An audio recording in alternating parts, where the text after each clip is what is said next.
ქვეყანაში ქრისტიან-დემოკრატიული პარტიის არსებობა, რადგან ეს მოძრაობა ნამდვილად ხალხზე ზრუნავს და ამისთვის მუშაობს. საგანმანათლებლო პროექტი ვიკითხოთ წიგნები დასრულდა პროექტის ფარგლებში 3 თვის განმავლობაში მოსწავლეებისთვის ლიტერატურულ ნაწარმოებებს დამწყები მსახიობები კითხულობდნენ. კითხვის დასრულების შემდეგ ბავშვები ნაწარმოებებს განიხილავდნენ და საკუთარ აზრს გამოთქვამდნენ. პროექტი თბილისის მერიისა და განათლებისა და მეცნიერების სამინისტროს მხარდაჭერით ხორციელდება.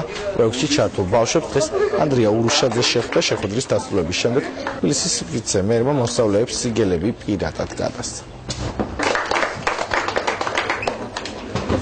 Mariam Gebuchadze, Sivagadze. ერთად ვიკითხოთ წიგნები, ეს იყო ამ პროექტის სახელწოდება, არის თბილისის მთავარი ბიბლიოთეკის მიერ ორგანიზებული. ნახეთ, რამდენმა ბავშვმა მიიღო სიგელი. ეს არის მათი პირველი სიგელი ბევრისთვის და თქვენც იცით, რომ წიგნი არის საუკეთესო იარაღი, რომ დავამარცხოთ უცოდინარობა, უწიგნურობა და განათლებულ ქვეყანას სჭირდება განათლებული ადამიანები. განათლებული ადამიანები არიან სწორედ ქვეყნის სიძლიერის საფუძველი. უკვე მეორე წელია თბილისის მთავარ ბიბლიოთეკაში ხორციელდება ეს პროექტი ვიკითხოთ წიგნები.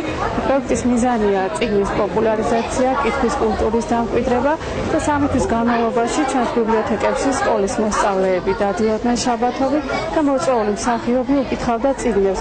და ვფიქრობ, რომ ძალიან მნიშვნელოვანია, რადგან ამ პროექტის დახმარებით ბავშვები სწავლობენ ხატული ლიტერატურის კითხვით სიამოვნების მიღებას და წიგნის კითხვა ერთგვარი შემოქმედებითი პროცესი ხდება მათთვის.